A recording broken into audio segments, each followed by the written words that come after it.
అచ్చ తెలుగు కథలు వినడానికి విచ్చేసిన శ్రోతలందరికీ మీ కృష్ణమ్మ కథలు ఛానల్ తరపున స్వాగతం, సుస్వాగతం. ఈ వీడియోలో మీరు వినబోతున్న కథ పేరు అత్తగారి చాదస్తం. రచన గుమ్మడాల శైలజ గారు. మనుషుల మనస్తత్వాలకు మళ్ళీ వాతావరణాన్ని ఓ పట్టాన అంచనా వేయలేం. పెళపెళ్లాడే ఎండ, అంతలోనే మబ్బు పట్టే వాతావరణం. అప్పటిదాకా నిర్మలంగా ఉన్న వినీలాకాశాన్నంతా కమ్ముకున్న మబ్బు పట్టిన మేఘాలు అల్లనల్లన సాగిపోతూ మెల్లమెల్లగా ఆగిపోతూ అంతలో విడివడి మళ్లీ కలబడి చకోరంలా ఎదురుచూసే ప్రకృతి కాంతను ఆట పట్టిస్తూ కురవనా వద్దా అన్నట్లు చిటపటమంటూ మొదలైన వర్షం కాస్త జడివానై జోరుగా కురిసి నెమ్మదిగా కాస్త తక్కువైంది. చినుకులతో తలబడుతూ మబ్బుల చాటు నుండి తొంగి చూసే లేలేత సూర్యకిరణాలు ఆకాశానికి అవతలి వైపుగా లేలేత సప్తవర్ణాలతో విరిసిన హరివిల్లు, మరోవైపు ఆకాశయానంలో బారులుగా సాగిపోతున్న విహంగాల సమూహాలు. ఏపుగా పెరిగిన యూకలిప్టస్ కొమ్మల రెమ్మల విహంగాలకు వీడ్కోలు చెప్తున్నట్లుగా మెల్లమెల్లగా ఊగుతూ అంతలో ఆగుతూ, ఓహ్, చేయి తిరిగిన చిత్రకారుడు చిత్రించిన రమణీయ దృశ్యంలా ఉంది. ఈ అనంత విశ్వంలో పశుపక్ష్యాదులకున్న ప్రశాంతత మానవాళికి ఎందుకుండదో? మానవీయ ప్రపంచమే సమస్యల సుడిగుండం. ఒకటి పరిష్కరించుకునేలోగా ఇంకోటి పునరావృతం. పరుగులు పెట్టే ఆలోచనలకు కళ్ళెం వేస్తూ తలుపు తట్టిన చప్పుడయింది. వెళ్ళి తీసేంతలో దబదబమని ఇంకాస్త గట్టిగా తలుపు కొట్టిన చప్పుడు. పని మనిషేమో అంత తొందర ఏమిటని తిడదామని తలుపు తీశా. నాకన్నా కోపంగా పొగలు సెగలు కక్కుతూ పక్క ఫ్లాట్ పిన్నిగారు అనసూయమ్మగారు, చూశారా మా కోళ్ళు? మళ్ళీ కోడల మీదేదో కంప్లైంట్. అవలీలగా అర్థం చేసుకున్నా. బొమ్మ స్వత్తానికి వెళ్ళింది ఆయాసంతో రొప్పుతూ చెప్పింది. బొమ్మేంటి, చూడ్డానికి వెళ్ళడమేమిటి? ముందు మీరు కూర్చోండి, ఫ్యాన్ వేస్తూ చెప్పాను. అంత చల్లటి వాతావరణంలో కూడా చెమట్లు పట్టిన ఆవిడ్ని చూస్తే ఖచ్చితంగా బీపీ పెరిగిందనిపించింది. గత 10 ఏళ్లుగా ఒకే అపార్ట్మెంట్లో పక్కపక్క ఫ్లాట్స్లో ఉంటూ సన్నిహితులుగా ఉంటున్నాం. కూతురులాంటి దానివమ్మా అంటూ అన్నీ మొరపెట్టుకుంటారు ఈ పిన్నిగారు. చిన్న వయసులోనే భర్తను పోగొట్టుకున్న అనసూయమ్మగారికి ఓ అమ్మాయి, ఓ అబ్బాయి. భర్త తాలూకు ఆస్తి పెన్షన్తో పిల్లలిద్దరికీ మంచి చదువులే చెప్పించింది. కష్టసుఖాల్ని తల్లితో పంచుకుంటూ ఇద్దరూ మంచి ఉద్యోగాలే సంపాదించుకున్నారు. ఉన్నంతలో కూతురికి ఓ మంచి సంబంధం చూసి 7 ఏళ్ల క్రితమే పెళ్లి చేసి పంపింది. అల్లుడి గారికి మంచి ఉద్యోగం, యోగ్యుడే. అంతవరకు బానే ఉంది. కానీ ఈవిడకు కాస్త చాదస్తం ఎక్కువ. 3 నెలల క్రితం కొడుక్కి పెళ్లి చేసినప్పటి నుంచి అది ఇంకాస్త ఎక్కువైంది. కోడలేదో మాయ చేసి మరులు గొల్పి తన కొడుకును తనకు కానీకుండా చేస్తుందేమోనని ఈవిడ అనుమానం. కొంచెం రిలాక్స్ అయ్యాక అసలు సంగతి ఆరా తీస్తే కొడుకు కోడలు ఇద్దరూ కలిసి వినాయకుణ్ణి చూడ్డానికి ఖైరతాబాద్ వెళ్లారట. ఆవిడికి చెప్పేంత వయసు అనుభవము నాకు లేకపోయినా ఆవిడ చాదస్తం బాగా ముదిరిపోయినట్టు అనిపించింది. కొత్తగా పెళ్లైన పడుచు జంట, వాళ్ల సరదాలు వాళ్లకుంటాయి. వాళ్ళకి ప్రైవసీ కల్పించాల్సిన బాధ్యత పెద్దవాళ్లుగా మనకుండాలి గాని ప్రతీదీ పట్టించుకుని రాద్ధాంత చేస్తే ఎలా? కోడలి ప్రవర్తనతో ఈవిడ విసిగి ఇంతలా చేస్తుందనడానికి ఆ పిల్లేం మహా గడుగ్గా ఏం కాదు. గ్రాడ్యుయేషన్ పూర్తి చేసిన ఆ అమ్మాయి లౌక్యం తెలిసిన పిల్లే. బడబడా వాగే తత్వం కాదు. ఏం మాట్లాడినా ఆచితూచి వ్యవహరిస్తుంది. సమయం చూసి ఓసారి వాళ్ళ అత్తగారి విషయం కదిపితే కళ్ళనీళ్ల పర్యంతమై ఆ అమ్మాయి చెప్పిన మాటలు విని నిర్ఘాంతపోయాను. అస్తమానం క్యాంపులకెళ్లే వాళ్ళ అబ్బాయి పెళ్లాంతో కలిసి ఉండేది మహా అయితే నెలలో ఓ 15 రోజులే. ఒక్కోసారి అర్ధరాత్రిళ్ళు వీళ్ళ బెడ్రూమ్ తలుపు కొట్టి భోరుమని ఏడుస్తూ, నీవొచ్చి నా దగ్గరే పడుకోరా కన్నా అంటూ శోకాలు పెడుతూ ఇంట్లో ఎవరికీ మనశ్శాంతి లేకుండా చేస్తుందిట. తల్లి బీపీ పేషెంట్ అని వాళ్ళ అబ్బాయి సలహా మేరకు కూరల్లో ఉప్పు కారం తగ్గించేస్తే ఏంటి చప్పిడి వంటలని సాధింపు. కొంచెం ఎక్కువేస్తే ఇలా ఉప్పు కారాలు దట్టించిన తిండి తిని నేను టపా కట్టేస్తే నువ్వు హాయిగా ఉందామనా అంటూ పొంతలలేని మాటలు. చుట్టపు చూపుగా వచ్చిన వాళ్ళ అన్నయ్య మనవణ్ణి సరిగ్గా చూడ్డం లేదని రుసరుసలు. ఒక్కోటి ఏకరువు పెడుతూ పోతుంటే ఆ పిల్లను కాస్త ఓదార్చి, ఏదో వయసు మీద పడి అలా ప్రవర్తిస్తోందేమో, నువ్వే కాస్త ఓర్పుగా ఉండాలని చెప్పి వచ్చేశాను. ఒక కుటుంబ వ్యవస్థ సాఫీగా సాగిపోవాలంటే ఎన్ని ఓర్పులు, ఎన్ని నిట్టూర్పులు, ఎన్ని రాజీలు, మరిన్ని సర్దుబాట్లు. కేంద్ర బిందువు పట్టు సడలనంత వరకు ఇవన్నీ తమ పరిధిలో తాముంటాయి.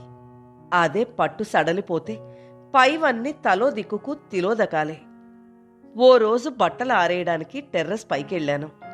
ఉన్నట్టుండి ఓ గిన్నెతో ప్రత్యక్షమయ్యారు పిన్నిగారు. చూశారా మా కోడలు అంటూ. పెరుగు తను దాచుకొని మజ్జిగతో మాకు సరిపెడుతుంది.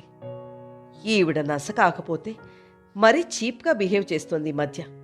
మాకు మజ్జిగొద్దు, పెరుగే కావాలని అడిగి తినే హక్కు అధికారము ఈవిడికి లేదా? పెరుగు కన్నా మజ్జిగే శ్రేష్టమని అలా చేసిందేమో. నేను బట్టలన్నీ నీళ్లు పిండి దులిపి ఆరేస్తుంటే ఆవిడ ఉన్నవి 2 లేనివి 4 కలిపి కోడల మీద అక్కసంతా కక్కేసింది. ఇప్పుడు నేనేమాత్రం వాళ్ల కోడలికి సపోర్టుగా మాట్లాడినా ఆవిడ నరాలు తెగే కోపంతో ఉంది. నన్ను టెర్రస్ పైనుండి తోసినా తోసేస్తుంది. పదండి, కిందకెళ్ళి మాట్లాడుకుందాం అంటూ బయలుదేరాం.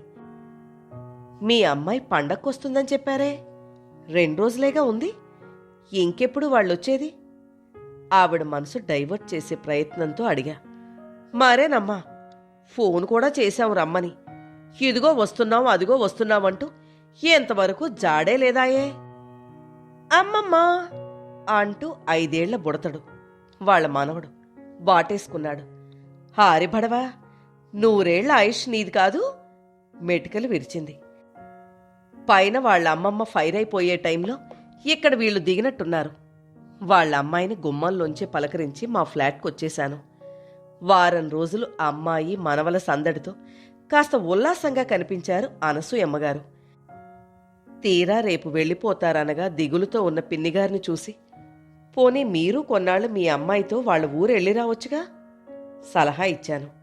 వాళ్ళ అమ్మాయి అభ్యర్థన కూడా అదే. కూతురు బతిమాలగా చివరకు వెళ్లడానికి ఒప్పుకున్నారు. ప్రయాణం అంటే పిల్లలకు అటు రావడం ఇటు వెళ్లడం సరదాగా గడపడం మా మంచి హుషారే. కాని తల్లులకే కొంచెం ప్రయాస. వచ్చే రోజు సర్దుకుని రావడం, వెళ్లే రోజున సర్దుకుని వెళ్లడం. ఏదైతేనే పిల్లలను అదమాయిస్తూ గదమాయిస్తూ బస్సులో బయలుదేరాను. పిల్లలిద్దరూ హుషారుగా కబుర్లు చెప్పుకుంటున్నారు. తల్లి కూతుళ్ళు పిచ్చాపాటి కాసేపు మాట్లాడుకున్నాక కూతురు నెమ్మదిగా కునుకు తీసాగింది. అనసూయమ్మగారి ఆలోచనలు అటూ ఇటూ పరిగెడుతున్నాయి. చుట్టుపక్కలందరికీ ఆవిడ పెద్ద దిక్కు, మంచి సలహాదారును. ఒక్క కోడల విషయంలోనే ఆవిడ అదో టైపు. తన కొడుకు నాదే చాదస్తంలా కొట్టిపారేస్తాడు కాని నంగనాచిలా దాని ప్రవర్తనలో అసలు తప్పులే అగుపించవాడికి. మనసులో బుసలు కొడుతూ హాయిగా నిద్రలోకి జారుతున్న కూతురు వంక చూసింది. ఇదో వెర్రిబాగుల్ది. రెక్కలు ముక్కలు చేసుకుని కష్టపడి సంపాదిస్తుంటే అల్లుడు గారేమో తల్లి చెల్లిని చంకనేసుకున్నంతలా ఉంటాడు. అయినా ఇదేం పట్టించుకోదు. ఏమైనా చెప్పబోతే నవ్వు ఊరుకుంటుంది. వస్తారనే కబురు ముందుగానే తెలియడం వల్ల వాళ్ళ అత్తగారు వంటలవి సిద్ధం చేసి ఉంచింది. వియ్యపురాల్ని ఆప్యాయంగా పలకరించింది. మనవల్ని ప్రేమగా దగ్గరకు తీసుకుంది. పిల్లల సందడి లేక బోసిపోయిన ఇంటికి కళొచ్చింది. అందరి స్నానాలయ్యాక అల్లుడుగారు ఆఫీస్ నుండి వచ్చారు. కుశల ప్రశ్నలయ్యాక వియ్యపురాలు కొడుక్కి పిల్లలకు భోజనాలు వడ్డించింది. కొత్త స్థలం కావడం మూలాన అనసూయమ్మగారికి ఆట్టే నిద్ర పట్టలేదు. తెల్లవారాక ఎవరి డ్యూటీలకు వాళ్ళు వెళ్ళిపోయారు. అటు పల్లె ఇటు పట్టణము కాని ఆ ఊరి వాతావరణం అనసూయమ్మగారికి ఎంతో నచ్చింది. అది కాకుండా ఇంట్లో వాతావరణం మరీ నచ్చింది. తెల్లార 5ంటికి అంతా మేల్కొంటారు. వాళ్ళ అత్తగారు స్నానం అది ముగించుకునే లోపల కోడలు అంట్ల గిన్నెలు టబ్లో వేసుంచి కిచెన్ శుభ్రం చేసి కూరలవి తరిగి వంట సామాగ్రి సిద్ధం చేస్తుంది. ఆ అత్తగారొచ్చి పాలు కాచి డికాక్షన్ రెడీ చేసి వంట ముగించే లోపల కోడలు పిల్లలను రెడీ చేసి తాను రెడీ అవుతుంది. ఈ లోపల వాళ్ళ అత్తగారు టిఫిన్స్ టేబుల్ మీదుంచి పిల్లలకు, కొడుక్కి, కోడలికి భోజనాలు క్యారేజీలో సర్దేస్తుంది. స్కూల్ వ్యాన్ రాగానే పిల్లలు, ఆ తర్వాత కొడుకు, కోడలు ఆఫీసులకు వెళ్ళిపోతారు. అప్పుడు పని మనిషి వచ్చి ఇల్లు తుడిచి, వాకిలి చిమ్మి, గిన్నెలు కడిగి, బట్టలు ఉతికి వెళ్ళిపోతుంది. అంతే. 10 ఇల్లంతా నిశ్శబ్దం. స్కూల్ నుండి ముందుగా వచ్చేసే పిల్లల అవసరాలు తీర్చి, కొడుకు, కోడలు రాగానే ప్రతిరోజు పిల్లలను గుడికో పార్కుకో తీసుకెళ్లడం గమనించి, కొడుక్కి, కోడలకి ప్రైవసీ కల్పించి కాసేపు వాళ్ళు రిలాక్స్ అవ్వాలనే వియ్యపురాలి ఉద్దేశాన్ని అట్టే గ్రహించారు అనసూయమ్మగారు. కొత్తగా పెళ్లైన కొడుక్కి, కోడలకి నీవు కల్పించే ప్రైవసీ మాటేంటి? ఆ అంతరంగం సూటిగా ప్రశ్నించింది అనసూయమ్మగారిని. జీతాలు రాగానే స్వంత ఖర్చులకి ఉంచుకొని అల్లుడుగారు తల్లికి కొంత డబ్బివ్వడం అనసూయమ్మగారి కంటపడింది. గౌరవ మర్యాదలు ఇచ్చిపుచ్చుకున్నప్పుడే ప్రేమలు, వాత్సల్యాలు పుట్టుకొస్తాయి. సాయంకాలాలు తల్లి, కొడుకు కూర్చుని కాసేపు మనసారా మాట్లాడుకోవడం. ఆ మాటలలో చెల్లి కబుర్లు, చెల్లి పిల్లల కబుర్లు అడిగి తెలుసుకుంటున్న కొడుకుని చూసి పొంగిపోయే తల్లి మనసును చూసి నిట్టూర్చింది అనసూయమ్మ.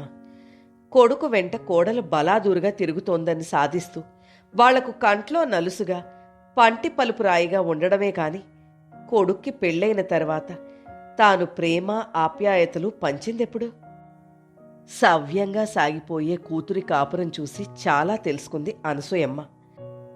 పాత కొత్తల సమన్వయంతో ఎలాంటి ఒడిదుడుకులు లేకుండా సాఫీగా సాగిపోతున్న సంసార నావ. మబ్బు పట్టిన మానవత్వం తేటతెల్లమైంది. ఇక్కడ జరిగే ప్రతి సంఘటన అనసూయమ్మగారికో గుణపాఠం నేర్పింది. ఉన్నట్టుండి అనసూయమ్మగారికి ఇంటి మీద మనసు లాగింది. ఈలోగా కోడలికి ఒంట్లో నలతగా ఉందని వెంటనే బయలుదేరి రమ్మని ఊరి నుండి కబురొచ్చింది. అంతే. ఆగ మేఘాల మీద ప్రయాణమై ఇంట్లో వాలిపోయింది. ఆవిడ వచ్చిన మరుసటి రోజు పలకరిద్దామని వెళ్ళాను కదా. ఆహా! అత్తా కోడళ్ల సొగసు చూడతరమా? వేవిళ్లతో నీరసించిన కోడలకి సపర్యలు చేస్తూ, షడ్రసోపేతమైన భోజనాన్ని కొసరి కొసరి వడ్డిస్తూ అత్తగారు, చాలు చాలని గారాలు పోతూ కోడలు. నా పలకరింపుతో ఇటువైపు తిరిగిన అత్తగారి ముఖంలో పశ్చాత్తాపం, కోడలి కళ్ళలో సంతృప్తి. నాకు కావలసింది ఇదే. అమ్మయ్యా, ఇక మీదట చూశారా మా కోడలు లాంటి అనసూయమ్మగారి కంప్లైంట్ల నుండి విముక్తి కలిగింది. మనసులోనే నవ్వుకున్నాను.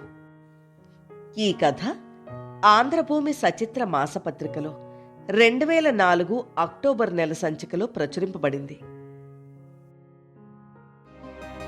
కథ నచ్చితే లైక్ చేయండి. మీరు లైక్ చేయడం వల్ల మరింత మందికి ఈ కథలు చేరతాయి.